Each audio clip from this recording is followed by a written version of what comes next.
So good morning class 7। Last day थोड़ा video बीच में ही कुछ प्रॉब्लम हो गई थी, मोबाइल में तो रुक गया था। हम वहीं से शुरू करते हैं कि जो चोर है वो रघु बना है। सब बच्चे आँख मिचौली खेल रहे हैं, रघु उसमें चोर बने हैं। और चोर बनते के साथ जो मीरा, अनु, इन सब के ऊपर वो आरोप लगाता है कि आप लोगों ने चीटिंग की है और मुझे चोर बना दिया है, लेकिन कोई उसकी बात सुनता नहीं है, सब वहाँ से भाग जाते हैं। There was no one to hear when he called out कि only in the veranda, the porch, माँ से to stay in the porch। तो अब ये चोर बना है, आँख मिचौली हो रही है, तो अगर ज़्यादा दूर कोई भागेगा, छिप जाएगा तो खोजने में दिक्कत होगी ना। तो उस समय इसको माँ की बात याद आती है कि माँ ने कहा था कि केवल बरामदे पे ही रहना है, दूर कहीं नहीं जाना है, केवल पोर्च से बाहर कहीं एक कदम भी नहीं जाना है। तो सुन लो सब लोग। No one had stop to listen, लेकिन सुनने के लिए कोई रुका नहीं वहाँ पे। All he saw were their brown legs flashing through the dusty shrubs। उसने बस इतना ही देखा, इतना ही वो देख पाया कि सबके भूरे भूरे पैर, मतलब गांव के बच्चे उतने भूरे नहीं, ठीक है, गरीब बच्चे बेचारे, तो उनके ब्राउन जो लेग्स हैं वो देखता है flashing through the dusty shrubs. Flashing यानी तेज़ी से भागते हुए, और कहाँ से? Through the dusty shrubs. Shrub होता है झाड़ियाँ, और डस्टी जिस पे डस्ट जमा हुआ है, धूल। Scrambling up brick walls, leaping over compost heaps and hedges. गांव में जो होते हैं ईंटें रखी हुई हैं, गोबर का कहीं कंपोस्ट बन रहा है, वो सब है, उसकी हीप मतलब होता है ढेर, वो सब लगा हुआ है। हेजेस जो झाड़ वगैरह होती है, उन सब के ऊपर से लीप करते हुए, छलांगे मारते हुए बच्चे भाग रहे हैं, बस उतना ही उसको दिख पाता है। And then the pot stood empty in the purple shade of the bougainvillea and the garden was as empty as before. और उसके बाद सब वहाँ से भाग जाते हैं, और जो पोर्च है वो पहले ही के जैसा बिल्कुल खाली हो जाता है। बोगेनविलिया का पौधा है, पर्पल उसका शेड है, पर्पल बैंगनी फूल उसमें होते हैं, तो वो शेड है, उसी शेड में वो पोर्च वापस से वरांडा जो है चमक रहा है। सारे बच्चे वहाँ से गायब हो चुके हैं, सब ये चोर बन गया है, बाकी सब वहाँ से छिपने के लिए भाग गए हैं। Even the limp squirrels had whisked away. वो जो गिलहरियाँ रुकी हुई थी टैप के नीचे, वो सब भी वहाँ से खिसक गई। Leaving everything gleamy, brassy and bare. और सब कुछ वहाँ पे वापस से चमकदार हो गया, ठीक है। ब्रासी यानी पीतल के जैसा बिल्कुल गर्म सब कुछ था ही। एंड बेयर मतलब होता है जो किसी चीज़ से ढका हुआ ना, ऐसा ही सब कुछ वापस से हो जाता है। Only small Manu suddenly reappeared. बस मनु वहाँ पे अचानक से चला आता है। होता है ना कि छुपने के लिए सब भागते हैं, तो कोई एक छोटा बच्चा होता है, वो बेचारा छुपने के लिए अच्छे से डिसाइड नहीं कर पाता है, और देखता है कि आखिर में जो चोर बना हुआ है उसी के आसपास वो खुद को खड़ा पाता है कि अब तो मेरा चोर बनना तय है। तो बेचारा मनु सडनली रीअपीयर्ड। मनु पता नहीं कहाँ से वापस चला आता है, as if he had dropped out of invisible cloud or from bird's claw। ऐसा लगा जैसे पता नहीं आसमान से गिरा है, सडनली आकर के वहाँ खड़ा हो गया है। कौन से बादल से गिरा कि कौन से चिड़िया के पंजे से छूट के वो गिरा है, सडनली आकर के वहाँ पे वो खड़ा हो जाता है। And stood for a moment in the centre of the yellow lawn. ठीक है, येलो लॉन, घास वगैरह सब गर्मी का टाइम सब पीली हो चुकी है, वहीं पे वो कुछ मोमेंट, कुछ पल के लिए खड़ा रहता है। Chewing his finger and near to tears as he heard Raghu shouting. ठीक है, वो अपना उंगली चबा रहा है, आंखों से आंसू उसके बिल्कुल आने वाले हैं, क्योंकि रघु अब क्या चिल्ला रहा है? रघु चिल्ला रहा है which is head pressed against the veranda wall. वरांडे पे जो दीवार है उस पे जैसे चोर बनता है, कैसे वो सर ढक करके काउंटिंग करता है 1 से 100 तक, और उसकी काउंटिंग कहाँ पहुँच गई है? 83, 85, 89, 90, ऐसे ही गिनते हैं। ऐसा थोड़े ना 1 से लेकर 100 तक कोई ईमानदारी से गिनता है। जो भी चोर बनता है वो 1, 2, 10, 18, 20, 25, 40, 50, 60, 70 आ रहे हैं, यही होता है। तो ये 90 पे पहुँच गया, तो बस 2-4 सेकेंड में उसकी 100 तक की काउंटिंग हो जाएगी और तो मेरा चोर बनना तय है। And then made off in a panic, और उसके बाद एक पैनिक होता है, जब भगदड़ होती है, तो एक भगदड़ वाला सिचुएशन उसका हो जाता है कि काउंटिंग इसकी खत्म होने वाली है, मेरे पास छुपने के लिए कोई जगह नहीं, मैं अभी तक यहीं हूँ, मैं कहाँ जाऊँ, ठीक है। Half of him wanted to fly north, उसका जो आधा शरीर है वो चाहता है कि मैं उत्तर की ओर उड़ जाऊँ, चलूँ भी ना, दौड़ूँ भी नहीं, सीधा उड़ जाऊँ, और जो बाकी आधा है वो कहता है साउथ चलते हैं। मतलब उसका शरीर आधा इधर कह रहा है, आधा इधर कह रहा है कि मैं इधर जाऊँ कि इधर जाऊँ, क्या करूँ, ठीक है। वो परेशान। रघु डर्ट, तब तक रघु की गिनती पूरी हो गई, वो पीछे मुड़ जाता है, जस्ट इन टाइम, ठीक उसी समय।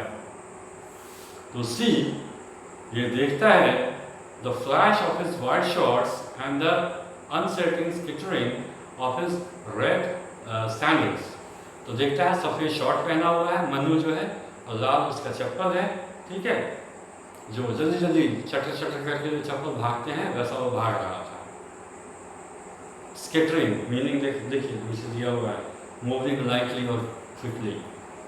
तो तेजी से मनु भागने की कोशिश करता है, लेकिन ये पलट करके देख लेता है। एंड चार्ज आफ्टर हिम, और उसके पीछे भागता है, चार्ज करना, पीछा करना।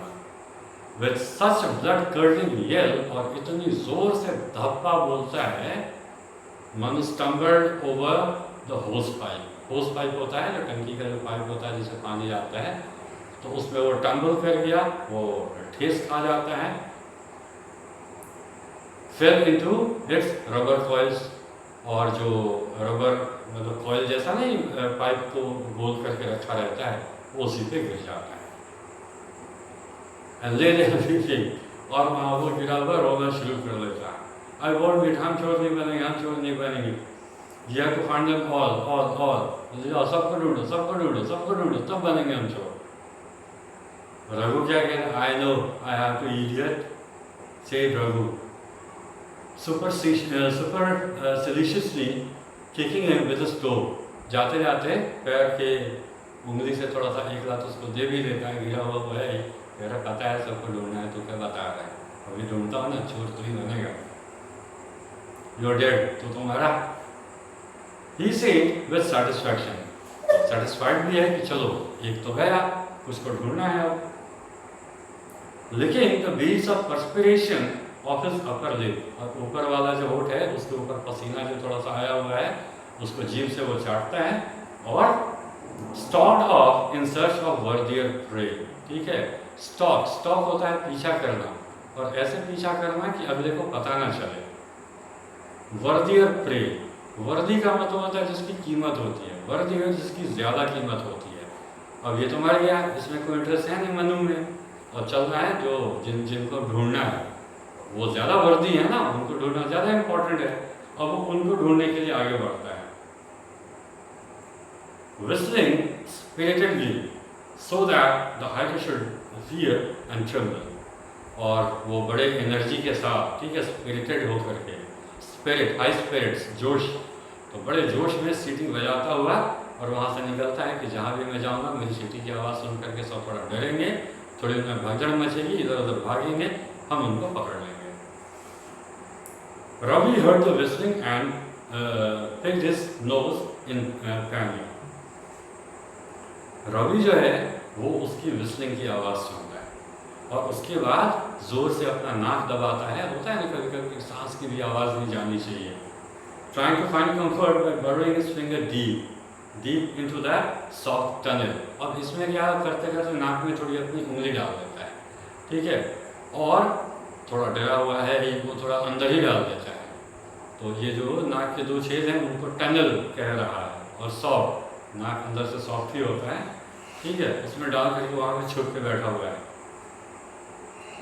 He felt himself too exposed, उसको फील हो रहा है जैसे कि मैं दिख रहा हूँ, एक्सपोज्ड हूँ। एक्सपोज मतलब दिख जाना, जो छिपा हुआ है उसका बाहर आ जाना। Sitting on an upturned flower pot behind the garage, वो कहाँ छिपा हुआ है, गैरेज के पीछे एक जो गमला है वो उल्टा करके रखा हुआ है, ठीक है, अपटर्न, और उसी के ऊपर वो बैठा हुआ है। Where could he burrow, कहाँ छुप जाए, कहाँ कोई होल हो और उसमें ये घुस जाए बेचारा। He could run around the garage if he heard Raghu come. बोला कि अगर रघु इधर से आएगा, मैं यहाँ गैरेज में हूँ तो मैं उधर चला जाऊँगा, ठीक है। और अराउंड यही करता रहूँगा कि वो इधर आएगा तो मैं उधर चला जाऊँगा, ये इधर आएगा मैं इधर चला आऊँगा, ऐसा वो सोचता है, प्लान कर रहा है। But he hadn't much faith in his short legs, लेकिन अपने छोटे छोटे पैरों पे उसको बहुत ज़्यादा भरोसा नहीं था, खास करके when matched against Raghu's long hefty hairy footballer legs, और खास करके जब उसका मुकाबला हो रघु के पैरों से, जो भारी भरकम पैर थे, बड़े बड़े बाल थे उसमें, ऐसा लगता था जैसे किसी फुटबॉल खिलाड़ी के पैर हो। तो मेरे छोटे छोटे पैर बेचारा, मैं कहाँ उससे जीत पाऊँगा, वो तो पकड़ ही लेगा। Ravi had a frightening glimpse of them as Raghu combed the hedges of crotons and hibiscus, और तभी वो उसके भयंकर जो पैर हैं उसका एक झलक, ग्लिम्प्स उसको दिखता भी है, जब वो क्रोटन और जो हिबिस्कस ये सब पौधे हैं उनसे होता हुआ कॉम यानी बालों के बीच से जैसे कंघी गुजरती है, वैसे ही वो झाड़ियों के बीच से उसके पैर गुजर रहे हैं, इसलिए कॉम वर्ड यूज़ किया है। तो वो trampling delicate ferns underfoot as it did so, और जैसे वो आगे बढ़ता है तो छोटे छोटे नर्म पत्ते वगैरह उसके पैर के नीचे कुचले जा रहे हैं।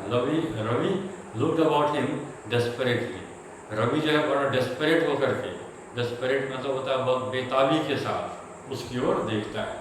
The garage was lock with a great heavy lock, garage में लॉक लगा हुआ था, वो भी भारी भरकम सा। To which the driver had the key in his room, जिसकी चाबी जो है वो ड्राइवर अपने रूम में रखा हुआ था। कहाँ रखा हुआ था? Hanging from a nail, nail का मतलब कील भी होता है, कांटी जिसको हम कहते हैं, दीवार में ठुकी हुई होती है, तो उसी में वो चाबी लटकी हुई रहती थी। अंडर हिज वर्क शर्ट, ठीक है, जो उसका काम वाला जो उसका ड्रेस था उसी के अंदर वो कील था और उसी कील में वो चाबी लटकी रहती थी। Ravi had peeped in his peeped in and seen him still sprawling on his string coat in his vest and stripped underpants, the hair on his chest and his hair in his nose shaking with the vibration of his phlegm-obstructed snores. देखिए, Ravi had peeped in, Ravi ने अंदर झांका था, and seen him, और उसको देखा था, क्या करते हुए? Still sprawling on his string cord. String cord किसको कहते हैं? खटिए को। String होता है जो रस्सी वगैरह के लिए string वर्ड यूज़ किया जाता है। तो खटिया कैसे बनती है? वही जो फीता या रस्सी उसी से बनती है। तो उसी स्ट्रिंग कॉर्ड पे उसको स्प्रॉल का मतलब होता है फैला हुआ होना। जब गर्मी वगैरह के टाइम में लोग सोते हैं ना तो हाथ पैर फैला करके सोते हैं, जाड़े में सिकुड़ करके सोते हैं, तो गर्मी का टाइम वो फैल करके वहीं पे खाट पे अपनी सोया हुआ है। क्या पहना हुआ है? इन हिज वेस्ट, अपनी बनियान में, बनियान होती है जो सफ़ेद गंजी लोग पहनते हैं, एंड हिज स्ट्रिप्ड अंडरपैंट्स, ठीक है। और वो गांव में ना एक लंगोट लोग पहनते हैं जिसपे धारी बनी हुई होती है, जनरली आसमानी पे डार्क ब्लू ग्रीन ऐसा धारी बना हुआ रहता है, थोड़ा लूज हाफ पैंट कह लीजिए, अंडर पैंट कह लीजिए, जो कह लीजिए, तो वो पहन करके गंजी और उसी लंगोट पे वो सोया हुआ है। The hair on his chest, उसके सीने पर के जो बाल हैं, and the hair in his nose, और उसके नाक में जो बाल हैं, shaking with the vibration of his phlegm obstructed snores. Snore होता है खर्राटा, खर्राटा कैसा है? फ्लेम ऑब्स्ट्रक्टेड, फ्लेम कहते हैं अंदर जो कफ होता है उसको, और ऑब्स्ट्रक्टेड मतलब सांस लेने की जो नली है वो शायद उस कफ से भरी हुई है, और नहीं व्हीजिंग साउंड होता है, जैसे वो बूढ़े लोग कुछ होंगे वो ऐसे करेंगे जैसे उनको खांसी हो रही है, हाँफ रहे हैं, ऐसे वो सांस लेते हैं। तो ये भी मोटा ताज़ा आदमी होगा, ऐसा ही खर्राटे ले रहा है और उसकी सांस की आवाज़ वैसे ही है, वो जो टीबी के पेशेंट होते हैं उनकी जैसी आवाज़ होती है, व्हीजिंग साउंड कहते हैं उसको। तो वैसा ही वो खर्राटा ले रहा है, जैसे कि पूरा सब कुछ जाम हो उसका, और उस खर्राटे में जो हवा है उससे उसके नाक के बाल भी वाइब्रेट कर रहे हैं, और जो सीने पर के बाल हैं वो भी वाइब्रेट कर रहे हैं। Ravi had wished he were tall enough, big enough to reach the key on the nail.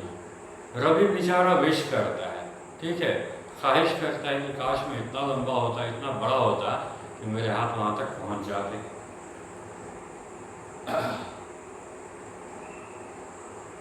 But it was impossible, लेकिन ये संभव नहीं था। Beyond his reach for years to come, लेकिन ये सब उसकी पहुंच के अंदर संभव नहीं था। For many years to come, अभी भी नहीं था और आने वाले कई सालों तक भी नहीं रहेगा, ठीक है।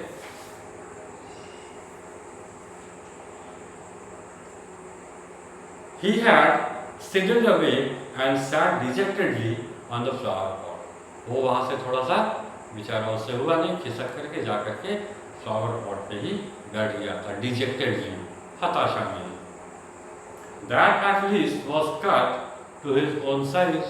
वो कम से कम इसके साइज का तो था, और इसके साइज का था तो उसके पीछे छिप सकता था, तो वही इसने किया था। But next to the garage was another shed with a big green door. लेकिन वो जो गैरेज था उसके बगल में ही, next to the garage was another shed, एक और शेड था। शेड होता है जहाँ टीन का शेड डाल दिया, नीचे कुछ है नहीं, कहीं लकड़ी रखा हुआ है, कहीं कुछ कबाड़ी रखा हुआ है, ऐसा नहीं। With a big green door, लेकिन ये बंद है, दरवाज़ा भी है उसमें हरे रंग का, ऑल्सो लॉक्ड, वो भी लॉक किया हुआ है। No one even knew who had the key to the lock, और किसी को ये तक पता नहीं था कि उसकी चाबी है किसके पास। That shed wasn't opened for more than once a year. साल में एक बार से ज़्यादा वो खुलता भी नहीं था। When Ma turned out all the old broken bits of furniture and rolls of matting and leaking buckets and the white antils were broken and swept away and flicked spray into the spider webs and rat holes, so that the whole operation was like the looting of a poor, ruined and conquered city. The shed wasn't opened for more than once a year. वो जो shade था जिसमें हरा रंग का दरवाज़ा है और वो भी लॉक्ड है, वो साल में शायद एक ही बार खुलता ही था, और किसी को ये भी नहीं पता होता था कि उसकी चाबी किसके पास है। और कब खुलता था? When Ma turned out, जब माँ निकलती थी। Turned out all the old broken bits of furniture, मैंने बताया वो जो शेड्स होते हैं जहाँ सारे टूटे फूटे फर्नीचर्स रखे होते हैं, तो वैसे ही वो एक जगह थी तो जहाँ सारे टूटे फर्नीचर्स और जो मैट्स जो होते हैं, जो चटाइयाँ होती हैं बिछाने की चीज़ें, उनके जो रॉल्स हैं वो, लीकिंग बकेट्स, टूटे हुए बकेट्स वगैरह, ये सारी चीज़ें, ठीक है, वो लेकर के वहाँ रखा रहता था। And swept away and flit spray into the spider webs, और जो स्पाइडर का वेब वगैरह होता था वो सब हटाना, और जो सामने दिवाली के टाइम में शायद निकलता होगा, तो उसी से मकड़ा का झोल वोल जो होता है, जो वेब होता है, कॉब वेब कहते हैं उसको, ठीक है, जो स्पाइडर वेब्स होते हैं, तो उन सबको वो हटाता था। उसी समय ये सब दरवाज़ा वो खुला करता था कभी कभी, तभी वो लॉक खुलता था। एंड रैट होल्स, जो रैट होल्स होते थे उस पर भी स्प्रे किया जाता था, दवाई वगैरह छिड़क दिया जाता था कि वो सब वहाँ से हट जाए। So that the whole operation was like the looting of a poor ruined and conquered city. और ये ऐसा लगता था जैसे कोई गरीब सा एक, मतलब वो जो एक शेड था उसके अंदर टूटी फूटी हुई चीज़ें रहती थी, तो जगह ऐसे ही गरीब दिखती थी। तो अब उसमें जो छोटे बहुत जीव रहते थे, ठीक है, चूहा, बिल्ली, मकड़ा, उन सबको भी हटा दिया जाता था। तो ये पूरा काम ऐसा लगता था ना जैसे कोई गरीब सा कोई शहर है जिसको जीत लिया गया है और उसको बिल्कुल तबाह किया जा रहा है, उसको लूटा जा रहा है। ऐसा ही वो पूरा ऑपरेशन दिखता था, ये जो पूरा कार्यक्रम है वो ऐसा ही दिखता था। The green leaves of the door sagged. They were nearly off their rusty hinges. Hinge क्या होता है? हिंज होता है जो किवाड़ का जो कब्जा होता है ना वो, तो वहाँ से जो उनका लीव्स है, जो कब्जा होता है और जहाँ वो टाइट किया रहता है, वो थोड़ा बाहर भी आ रहा होता था. The hinges were large and made a small gap between the door and the walls. तो पुराना था तो दरवाज़ा और उसके बीच में थोड़ा सा गैप भी रहता था. वो दरार पड़ गई हो या पुराना होने की वजह से थोड़ा झूल गया हो. Only just large enough for rats, dogs and possibly Ravi to slip through. और हाँ, वो इतनी जगह थी जिसमें कोई कुत्ता या कोई बिल्ली, कोई चूहा थोड़ा सा खिसक खिसक के अंदर जा सके. और ये रवि भी जो है ये भी छोटा ही सा था, कई सालों तक वो कांटे तक नहीं पहुंच सकेगा, जो वो कितना बड़ा होगा, तो शायद इसके लिए भी संभव था कि उसमें घुस सकता था. Ravi had never cared to enter such a dark and depressing mortuary of defunct household goods seething with such unspeakable and alarming animal life. But as Raghu's whistling grew angrier and sharper and his crashing and storming in the hedge wilder, Ravi suddenly slipped off the flower pot and through the crack and was gone. अब देखिए, Ravi had never cared to enter such a dark and depressing mortuary of defunct household goods. Defunct होते हैं जो बेकार पड़े हुए हैं, ठीक है, जो किसी काम के अभी नहीं. तो रवि ने कभी फिक्र नहीं की थी, कभी सोचा नहीं था कि ऐसी एक फालतू सी जगह जहाँ सब कबाड़ ही रखा हुआ है वहाँ कभी मैं जाऊँगा. ठीक है, मॉर्चुरी वर्ड यूज़ करता है. मॉर्चुरी होता है जहाँ लाशों को रखा जाता है. तो वो जो जगह थी वहाँ सब कबाड़ ही था, कुछ भी फंक्शनल नहीं था. और जो फंक्शनल नहीं है उसको डेड कहेंगे. तो ऐसी एक जगह थी जो डेड जैसी थी और इसीलिए उसको मॉर्चुरी वर्ड कह रहा है. वो भी वहाँ जैसे अलार्मिंग एनिमल्स, अब चूहा है, बिल्ली है, सांप होगा, बिच्छू होगा, ये सब अलार्मिंग मतलब वो वार्निंग देने वाली चीज़ें हैं, वाले जीव हैं. तो वहाँ वो बिल्कुल जाने की वो सोचता भी नहीं. बट लेकिन as रघु's whistling grew angrier and sharper, लेकिन जैसे जैसे रघु की वो सीटी और एंग्री और शार्प होती गई, यानी नज़दीक आती गई,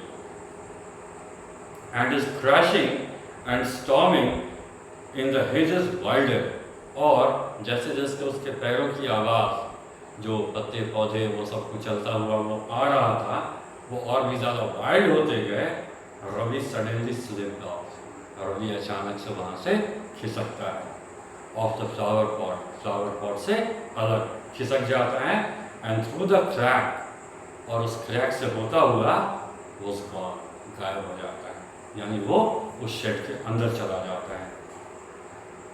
He chuckled aloud with astonishment at his own temerity, so that Raghu came out of the hedge, stood silent with his hands on his hips, listening, and finally shouted, "I heard you, I'm coming, got you."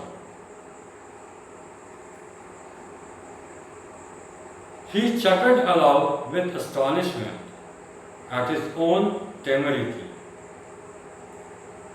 अब वो जो टेमरिटी होता है कि over confidence, उस over confidence में वहाँ तो वो घुस गया, लेकिन जैसे ही वो घुसा उसकी खुद की ही चीख निकल गई. और वो सुनते के साथ, और वो इतना था, so that Raghu came out of the hedge, Raghu जो है वो झाड़ियों से बाहर निकल आया. स्टूड साइलेंट, थोड़ी देर वो चुप रहा, with his hands on his हिप्स, और अपना हाथ पीछे कमर पे रखे हुए है कि देखते हैं कहाँ हो तुम. लिसनिंग, एकदम ध्यान से वो सुन रहा है कि आवाज़ कहाँ से आई है.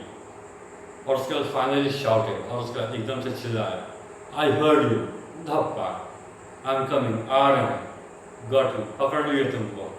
And came charging around the garage only to find the unupturned flower pot. लेकिन जैसे वो वहाँ आया ठीक है, आवाज़ तो सुना था, वो गैरेज के पीछे से आया है।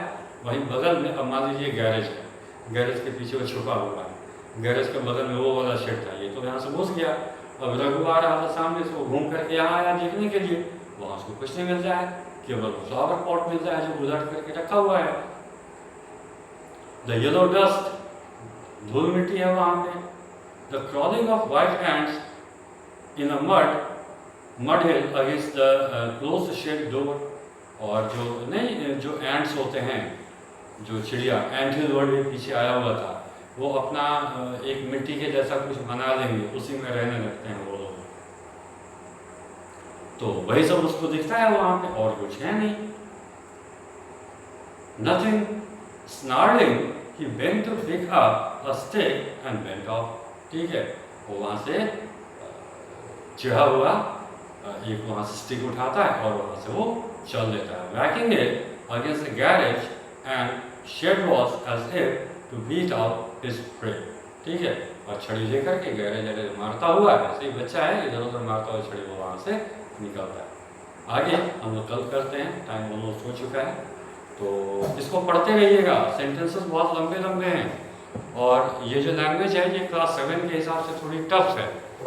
अनीता देसाई हैं इनकी राइटर, तो थोड़ा सा विद्वत्ता झलकती है इनकी राइटिंग में, तो इसको आप बार बार पढ़िएगा तभी होगा। ठीक है, थैंक यू।